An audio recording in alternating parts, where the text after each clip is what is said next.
We are an established medical practice located in Smyrna, Georgia, but we do a lot of teleconsults from patients down in Henry County, and are always happy to serve.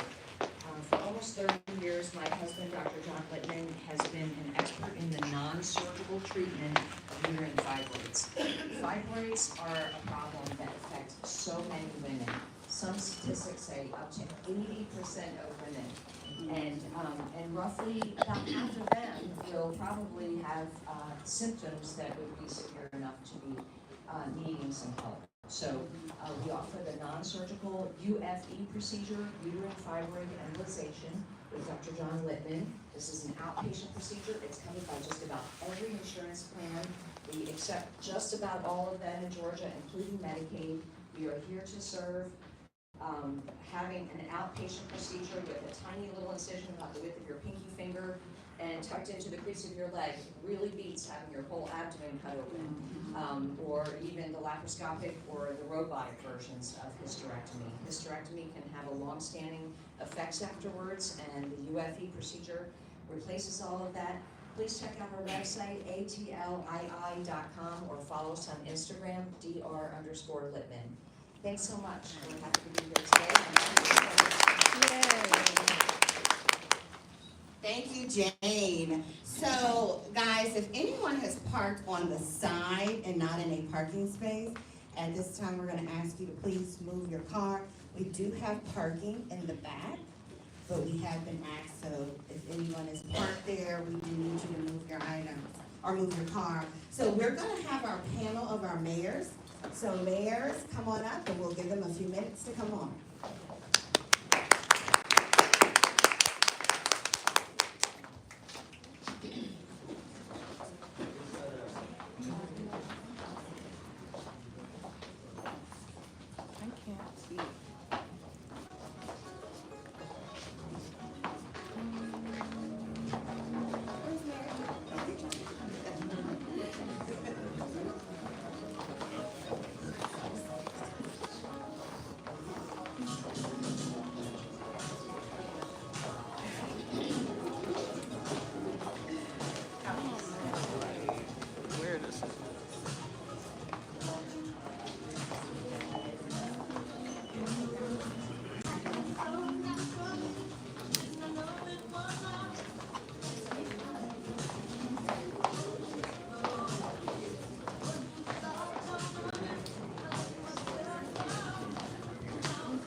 All right. Can you guys hear me?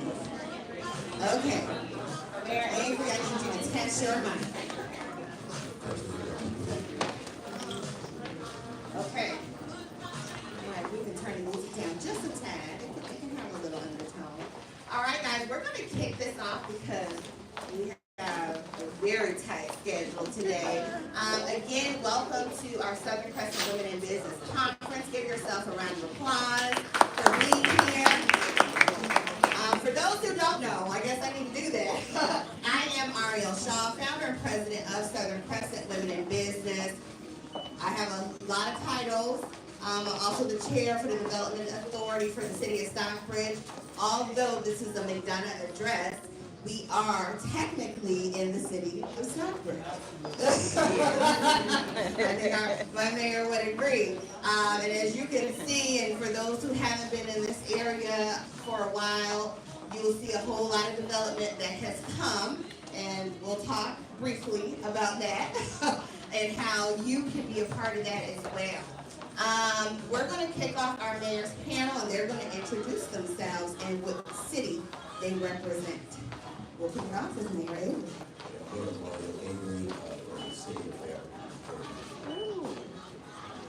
City of Fairfield. Okay. We're passing the mic, not dropping it. That's what we work. Anthony Ford, Mayor of City of Stockbridge, where community connects, and actually you're in Stockbridge as well, so God bless you. So good morning, everyone. My name is Angela Butler, and I'm here in the great city of Pittsburgh. So that's real simple. We don't have to get you to say that one more time. So, okay, is this any better? Yes. But now I am Angeline Butler, and the city of Forest Park. And we just had a new mayor. Here you go. Good morning. Good morning. Is it on? I don't know if this is on. Okay, It here we is, go. it's on. You gotta speak right into that line. Yeah. Good morning. I'm Mayor Jasmine Cowell. I'm the mayor of the greatest city on the planet. Uh-oh. The city of Stonecrest.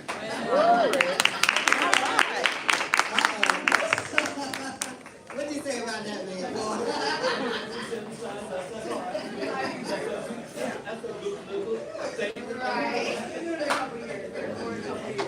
All right, so we want to kick this off with the mayor's roundtable. I think it's important. We're hitting the major counties that are in our area. We have one city from each county, and we want to know, one, you've already told us who you are, what city you're representing, and we just want to know why you decided to run and govern for that particular city. Just briefly.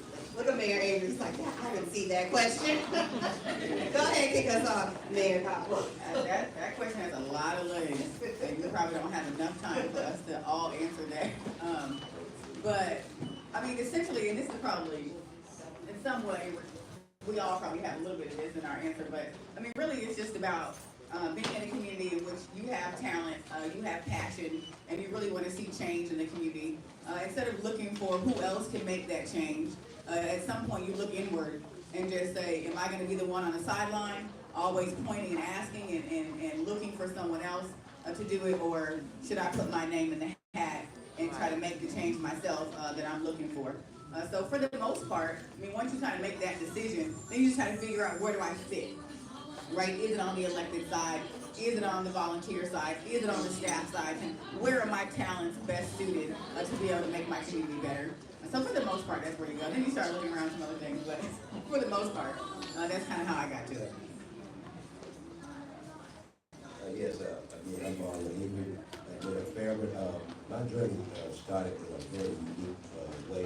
I was actually, as a Atlanta native, proud Atlanta, and so long story short, I moved to the military and got out of service, and unexpectedly got hired by the city of Atlanta. So I ended up working with 2 mayors in Atlanta.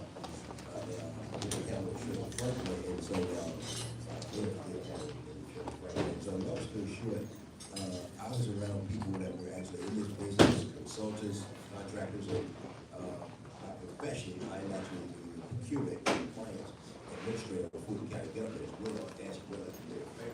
So I really ran from the call. I did everything in the world not to run. Retired state representative Roger Bush would never let me come in. I made while campaigning for him in 1996. And because of the line of work I'm in, I'm the closest thing internal affairs of government that you're going to probably get. And so I made a comment to him. I said, Roger, this is not something I am mad. He asked me one time, why don't you run for council right there? I said, everybody I said in this business is crook, so why the world am I going to be here? One thing you're going to learn about Illinois, I talk to River, and that is what to sustain me is talking like, unfortunately right now, through the nature of our culture in our country now, it's hard to find officials that just keep it real with you. And so because everybody's worried about the next election, I'm sorry, that's just not a concern of mine. And so I'm firmly with that. But it's all said and done, the reputation is going to be number one, that you provide information, that you right to serve it, that you dedicate yourself, and most of all, that you want to protect yourself. I have you for once again. I'm originally from St. Louis, Missouri, and almost 20 years ago, I got transferred from Fort Lewis, Washington, Fort McPherson. I'm a retired Army officer, and actually in May, I'll be 15 years, been retired colonel. But what happened is that, just so you know, if you're full-time in any military service, you cannot function in capacity as an elected official at the city, municipal level, the state level, or the federal level. So I didn't have an opportunity to do such a thing to serve my community in this capacity until I retired. It was 15 years ago, and I'm in my 12th year of being an elected official. But what I finally realized is that growing up in St. Louis, Missouri, I happened to be the student council president for 1 year, student president in my high school.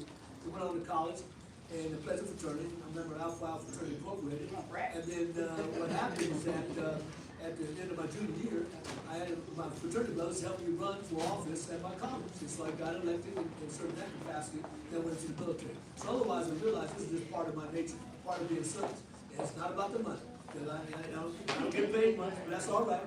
It's about communicating and doing what you can for your community, because it's kind of pretty selfish. I live here, so I'm trying to help myself out as well as help others. That's what it amounts to. So I'm in my 12th year of being elected official. We'll see how long the citizens allow me to do this. God bless y'all. Thank you. All right, so my story is a little bit different, but it does touch upon what Mayor Caldwell stated earlier.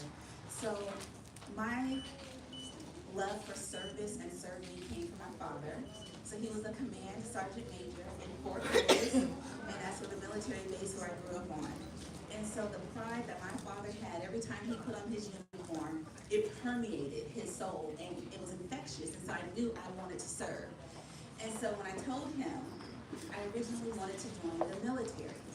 And so my father, who is as perfect as they come, looked at me and said, "Baby girl, you don't like to listen.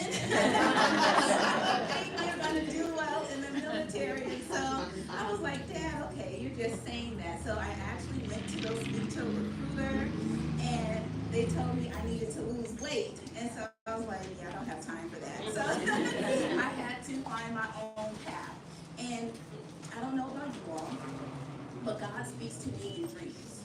And at the age of 18 is when he said, I started to go to school for dentistry, and he said, "No, the difference that I need you to make is not going to be done in someone's mouth." And that's where the idea of running for office first came from. But I had no idea what that looked like. I just started voting myself. And so until I was able to really figure it out, I stayed in school. That's how I ended up in Georgia, went to Spelman, and just never left. And so keeping that dream in my mind, it got lost, because as sometimes we often do, we meet someone, we get caught up in their lives, trying to be the perfect girlfriend, thinking we're going to turn into the perfect wife. And so God humbled me with everything that I had built and accumulated. I mean, you couldn't tell me anything. To be so young, to be a young mother, and to accumulate all the material possessions that I had, I thought I had made it. And so when God took all that away from me, that's how I ended up in Clayton County. Because I was on the verge of being homeless, I had lost my job, lost everything.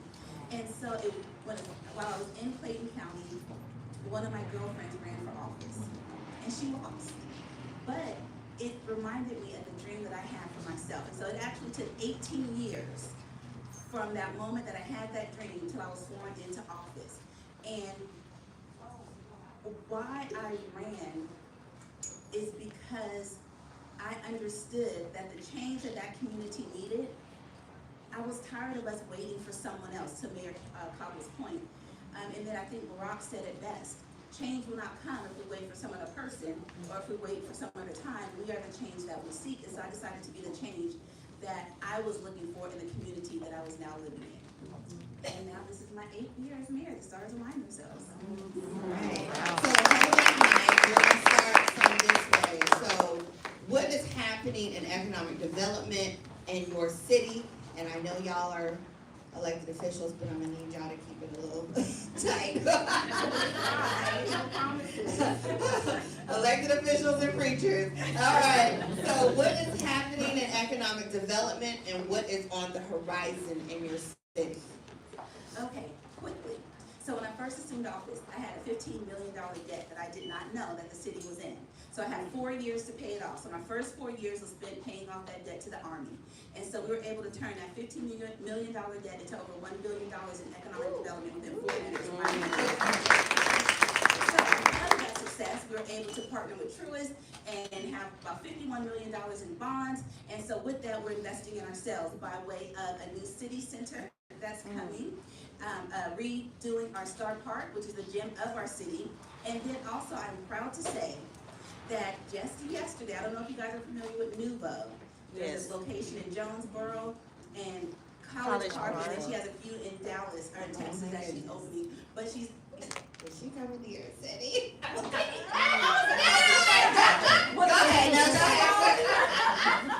That was her way of saying, hurry up, get to the point.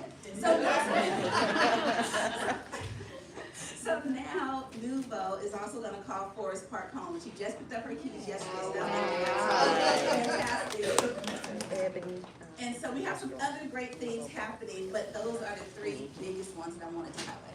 Now, you can go a little bit further, because I know you shared, y'all sold your first, what was it, $700,000 home or something? Yes. Yeah. So let me tell you, it is interesting to understand the mindset of the community in which you serve. So when first presented with the opportunity to have homes built in upwards of $400,000 plus, there were some members of the council that did not even believe that that could happen in Forest Park. And so I'm a lady of my word. And so I said, well, I'm gonna supersede that. I'm gonna show you what can be done in Forest Park. So about 2-3 years ago, our first house sold for over $700,000. And now that same developer is building more of those same like houses, 3-story, rooftop with an elevator, immaculate homes in the city of Forest Park. And so any new residential development that I am pushing for is going to exceed $400,000. Congratulations.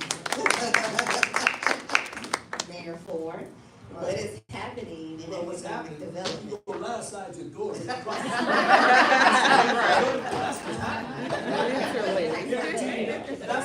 Guarantee my first year being there, that was a hump digger, that bad. Anyway, so you got Costco right across the street. You got the 2-story Chick-fil-A, first of this type in the nation. But I tell you, it's outstanding. Restaurants are coming, the hotels are coming, the hospital is over there. I mean, really, you gotta enjoy it. It's right there. And it hasn't been done an address, but guaranteed, folks, everything's Yeah, I know we got Senator John also office back there. We're gonna have to work on getting that change from McDonald's. Livable Centers Initiative, okay, LCI, okay, through the ARC. Phase 1 of that was establishing our amphitheater, which we're gonna start our 4th full season. But I have to say, our major sponsor, naming rights, goes to ViStar Club Union. We kick off our 4th full season, May 3rd. StarBridgeAMP.com. I don't have enough time to run down. ViStar Amphitheater. ViStarAmphitheater.com. It's okay. At the bridge, okay? How about Now, what's really good, really great about this, and having a relationship with them and having an amphitheater named after ViStar, is the fact that August of this year, will be totally paid off at $22.5 million within 4 years. Wow.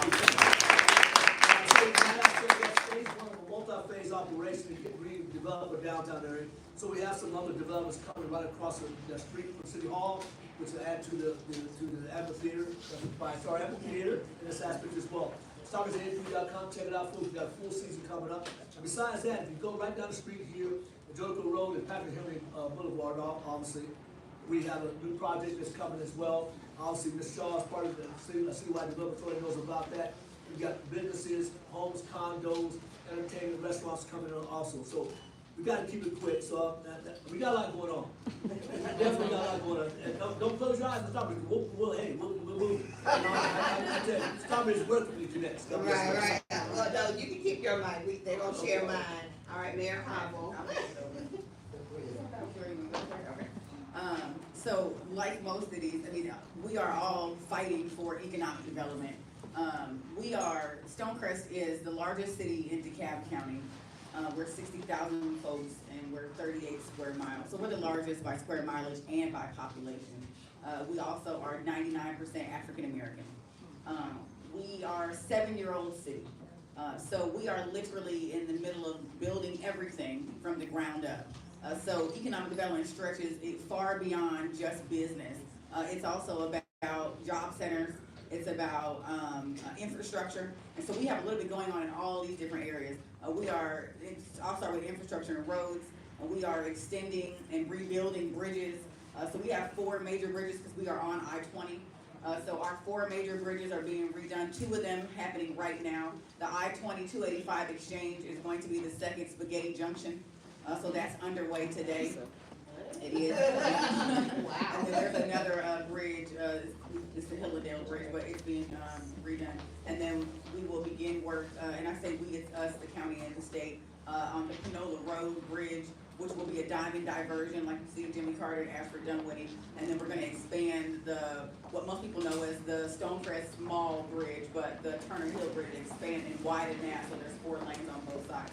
So we've got all that going on. So that helps to bring, to open traffic, so that when we're building and bringing all of these different economic development projects, we can get folks out of traffic and into their destination.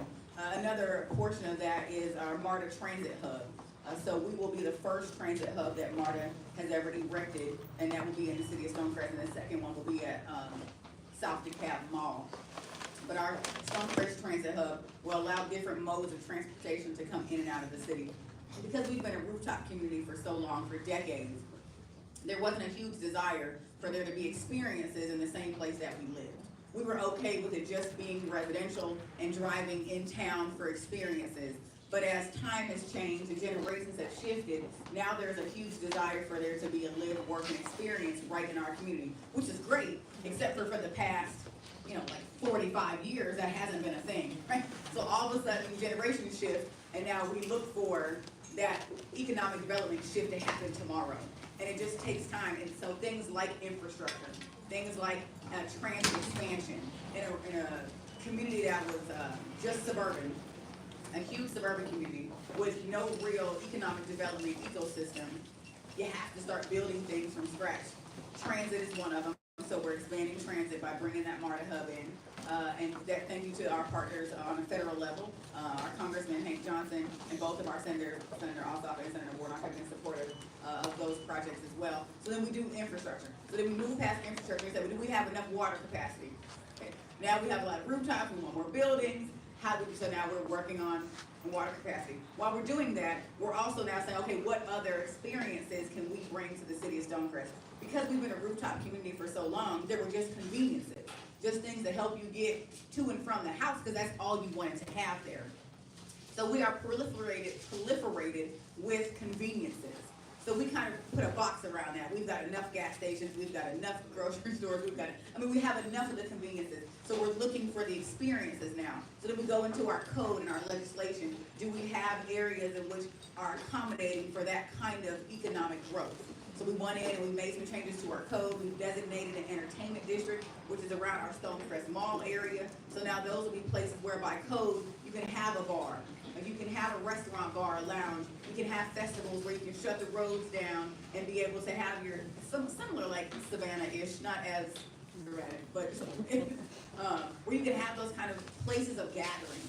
So you're talking about a city that was not designed to be its own, to work for itself, just a residential community. So now we're building everything from scratch.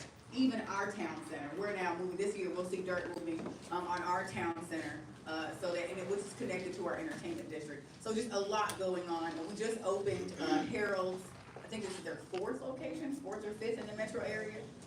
Harold's Chicken and Ice Bar, which is really nice. We're excited about them. Our churches are making big moves as well. Stonecrest is so interesting. Our land, I know I'm going over and over now. Some of our largest landowners are our faith-based organizations, like your church, absolutely. And then Salem Bible Church is also a huge landowner. So both churches, we have developments going on right now with both churches that will be mixed use, both housing and commercial, industrial. So just a lot going on. Still rooftops still coming. Every time I turn around, there's another townhome community or another what we call R100, which is the suburban communities. And last but not least, we just changed our code to allow for micro homes. Trying to get more diversity in our housing options so that we can have the density. Even though we're the largest city by population, if you divide that by 38 square miles, we're still pretty spread out. So economic development needs density. They need people on top of people that will patronize businesses. So we're working on changing codes for that so we can have more people kind of, although 60,000 is a lot, trust me, that's a lot of people to call. But putting more people in 38 square miles will help us get some of the things that we're looking for. So yeah, there's a lot. There's just a lot going on.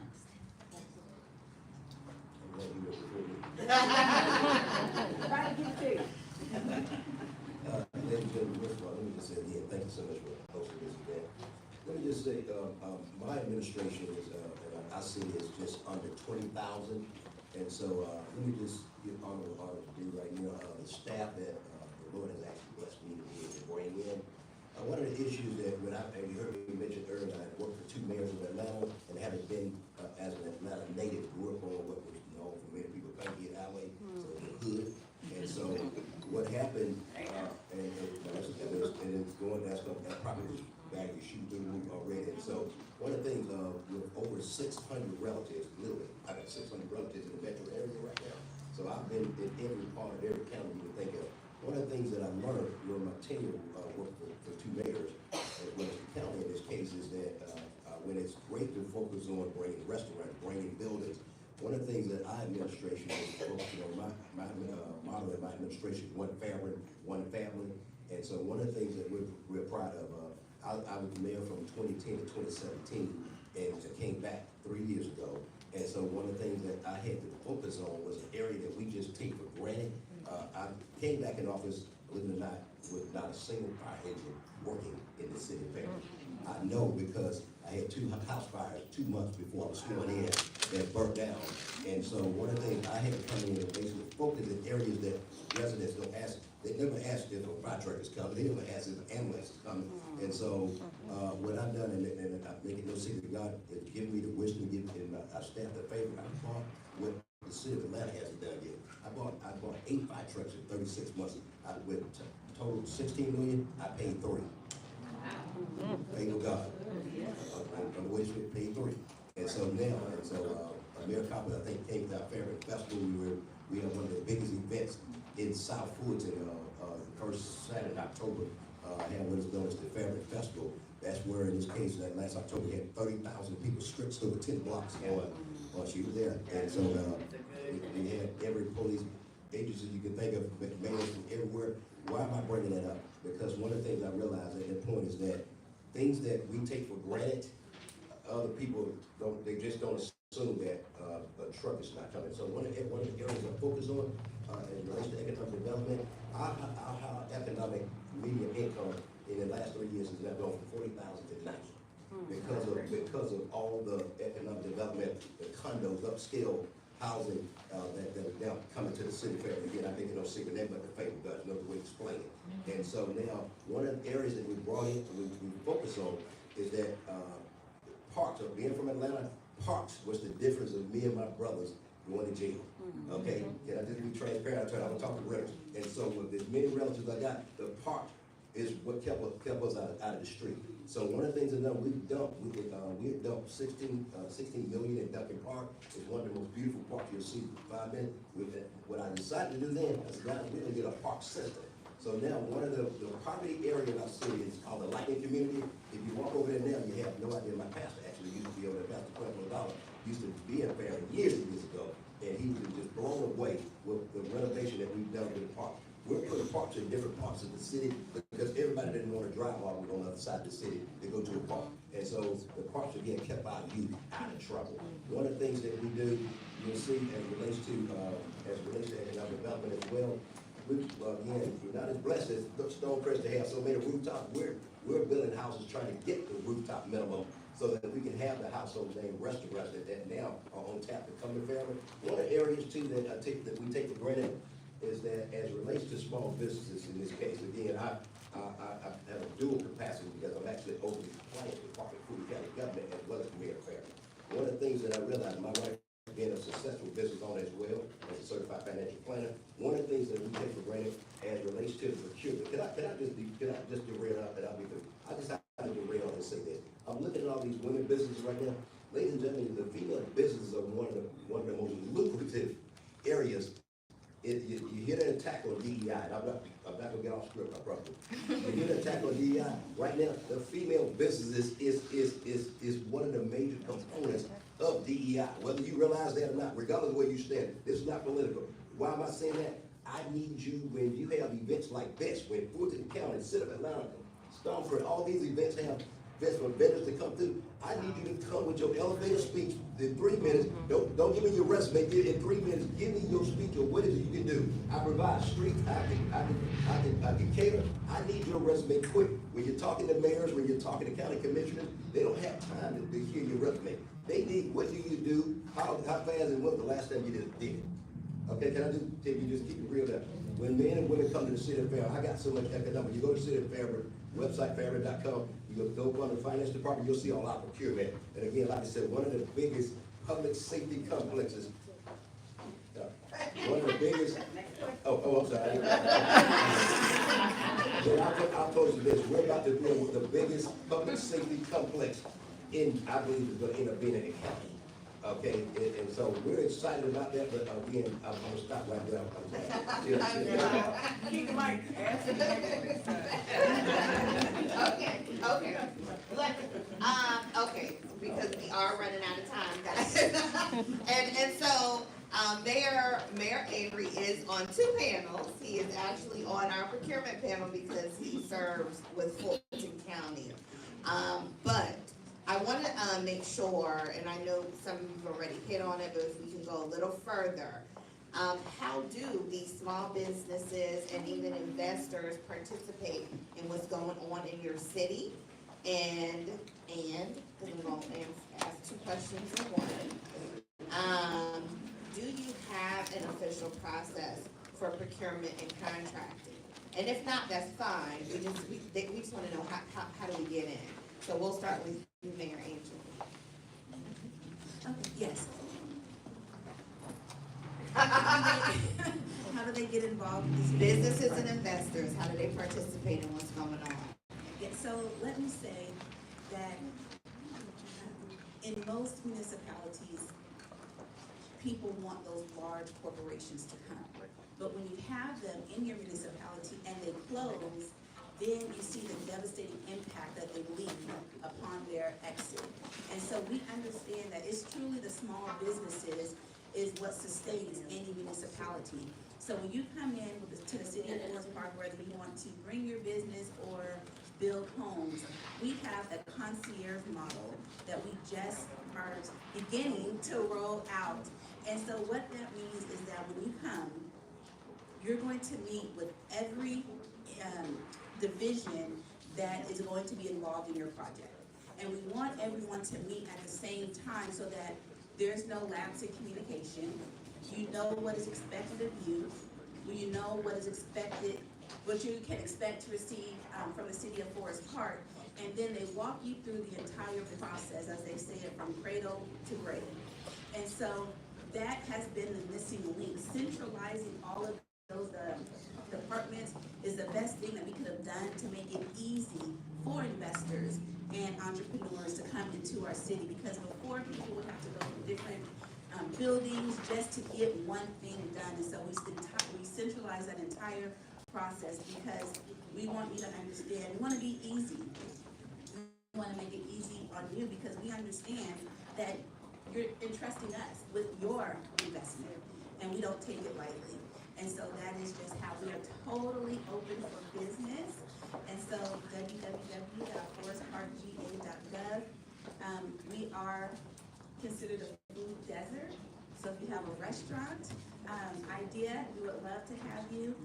We are much like some of the other municipalities. There are certain industries that we know we don't want. We don't need another gas station, tire shop, dollar store, etc. And so when we come into these positions, I really want you to understand how the process works. We have 4 years essentially to try to make a change, but government doesn't always work that quickly. And so the continuity of leadership and the continuity of like-mindedness is really going to show as the city can transform itself. And so if you look at any other community that may be thriving, what you really need to look into is how long it took.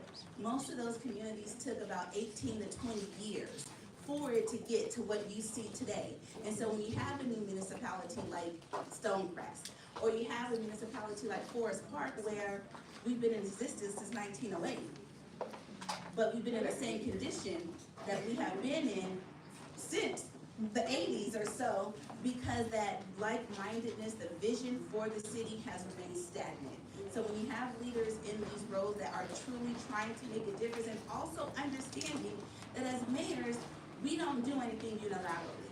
It really is a collective effort with our governing bodies, and then also our leaders, our directors in those positions also.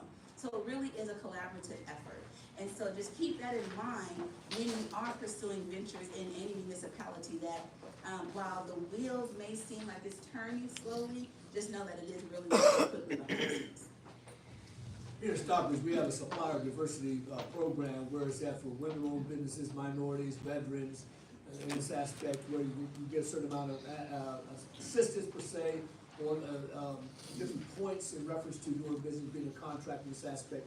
And actually, we have an economic development office has a table right in the back. So once we're done, if you go back and see Christine that's here. Raise your You can't hand, see her, she's Christine. raised her hand. So we're gonna talk to you further about things going on in the city in this aspect as well. But I want you to know in 2024, we had additional 123 new commercial businesses, 54 new home-based businesses, and 5 nonprofit businesses that came online in Stockbridge. A couple years ago, we gained 6,700 people out of the unincorporated county area. We're right around 36,000 citizens in the city itself, and we continue to grow. I go on and on about multiple annexations, new home construction communities, condos, apartments, things of that nature. But we're growing fast. But then again, in Henry County, we're growing very fast, and I would imagine the Atlanta metro area, we're just expanding. So I'll leave it like this, I know we got a limited amount of time. Once again, I got to say, Stockbridge, where can we connect? Let's all move on. So to do business in Stonecrest, first thing I think that is important, and this expands outside of Stonecrest, but wherever you're looking to do business, you want to learn their codes, you want to learn their business processes, because although there may be a lot of similarities, there are some intricate differences that can make or break, or it won't make or break it, but it certainly will define how long it takes to get something done because of those small differences. So I think that one of the most important things that any business can do, anyone interested in doing business in multiple municipalities, is to learn their processes and understand their codes, because everything is not exactly the same. Also understanding, being more engaged and involved in just more than I want to sit down and talk to economic development, right? Looking, and most of us have this on our websites, but looking at our comprehensive plan, looking at our economic development plan, seeing where you fit into our growth process, right? Sometimes we think that just because I have an idea and I want to take it to this place, that they're going to be open arms for it, right? But in actuality, we may already have a proliferation of nail shops. And while you may be the perfect nail tech, we may not be looking for that, right? So it is important, and it doesn't mean that your business isn't important. It just means that it doesn't fit at this time in our place, but it may be for somewhere else. So you really need to look at the plans that these governments have in place. We all are required to do a comprehensive plan. We have to do a 5-year update to that plan each year, but we're all operating off of some plan, a transportation master plan. So if you go into I'm giving you some little nuggets now. If you go into our transportation master plans, you'll see where we're getting ready to move some dirt. You'll see it, some little gems in there. If you look at our economic development plan, you'll see where our entertainment district is getting ready to come. Right. You'll see where our transit hub is moving. So take a look. Having to be submitted to AR2s? Just about, just about. The comp plan, absolutely. The economic development plan may as well. I don't think, like, our parks master plan may not have to go to ARC, things like that, but or GCA. But most of them have to go somewhere for a review and approval. Maybe not all ARC. Some of them are GCA. Also, our parks plans will tell you where we're going to build new parks, right? So there's some hints in there. And I think that's really important before you decide where you want to put that business. Take a look at some of our plans, because it tells you where we're going. It tells you what we're looking for. It tells you things that we're interested in. It'll tell you what we're not interested in without having to come ask us. Because some things for economic development we can't talk about because real estate is just a sensitive subject. But you can find some of those answers without asking us directly. But as far as procurement, the city of Stonecrest has, just like everyone else, procurement manuals, procurement processes. For the most part, we all have to abide by the state law that anything above $100,000 goes to the Georgia Procurement Registry for bid. But we do have different thresholds under that number. For Stonecrest, pretty much anything $50,000 or less does not have to go before council. Anything above that does. So that's the city manager's kind of signature authority, is to enter into contracts under $50,000 and notify the elected officials. Anything above that comes to us for approval. So those are kind of small differences as well, that when you're coming to the city, you say, I want to serve you, I want to have this, I want to provide this service to you, and you bring us a $150,000 contract, well, that's got to go to council. So we meet every fourth Monday. Then we've got to talk about it in executive session. We may not move on it that Monday. So now you're talking about 4 months later on a $150,000 contract. You got to get 4 votes. So while you think it's like, oh, this is super simple, I think they'll enjoy it. And we may, everybody has a different process. So learning our processes and understanding that can make the world of a difference between you saying it's hard to do business here. Really, it's not hard to do business here. It's just hard because you don't know the processes. And you haven't kind of taken the time to take a look. So I hope that answered your question, but that's a little bit. That's not on here. So your entertainment district, is that gonna be an additional, so is there gonna be a fee, like if they are? No. Okay. No. That's really just planning and zoning. That's just so that we can have certain amenities in that area that we don't want anywhere else. For instance, our noise ordinance would be different there than it would be in a residential community. Again, we may allow alcohol later, not later than the state allows, but later than we would in other areas of the city. So more of that's about, how do we make the entertainment district a place that you can truly enjoy, but it doesn't have as many restrictions as we have in other residential areas.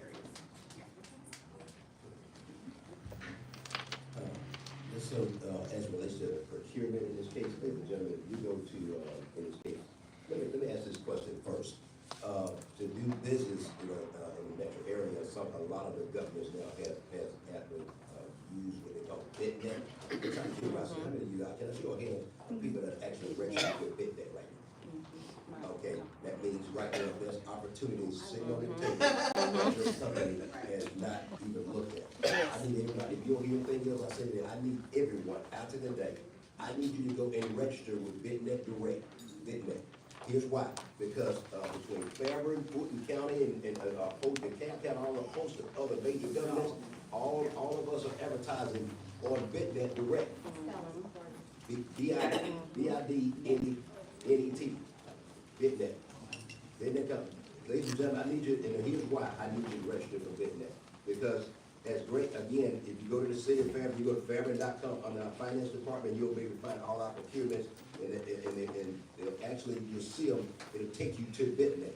I actually have, before I leave, you just take a picture of this document here, and then we'll have it, it'll take you straight to our procurement and show you everything we're doing. You heard me talk about that, public safety complex, all the road work. We've paved over 30 miles of street in the last 3 years in the city of Fairburn.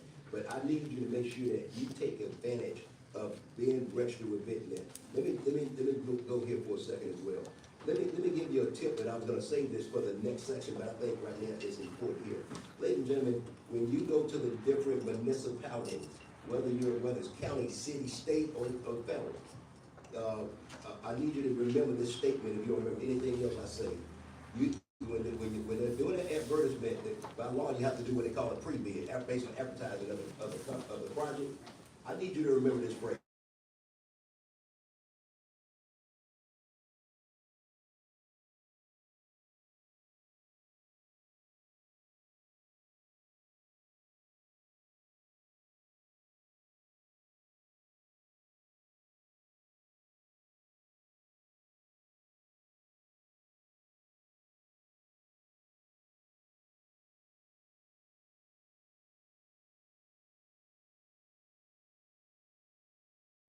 You look at, and what are you looking for?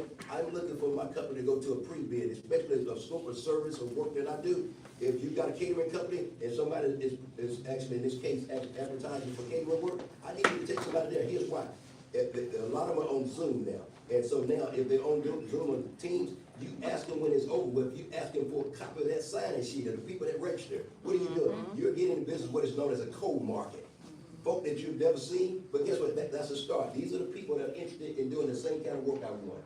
Okay? And so it's no different regardless of the size of the municipality. Again, one of the things that at the next section, I'm going to talk about 2 or 3 areas that people have overlooked.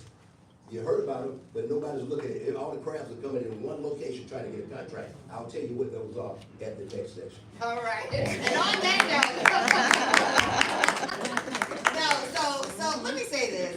I have a day in Fulton County, and I want to say we got it the day that we had how to do business with Fulton County, and I was just elated with, you guys see it. Mayor, and I didn't even know he was mayor. until I got this box. It was so funny, because I was like, hey, I need you, because I called Fulton County, I said, I need you here in Henry. You know, Henry Procurement is in the back too, showing love there, and Clayton County.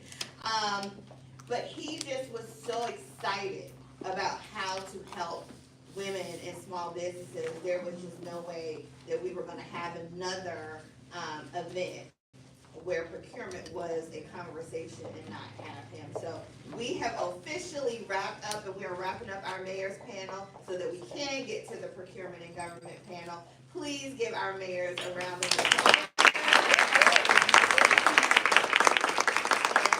And we have vendors in the back. We have sponsors. Please make sure you visit each table, and we will get started shortly with our second panel. Thank you.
Hey, Allison.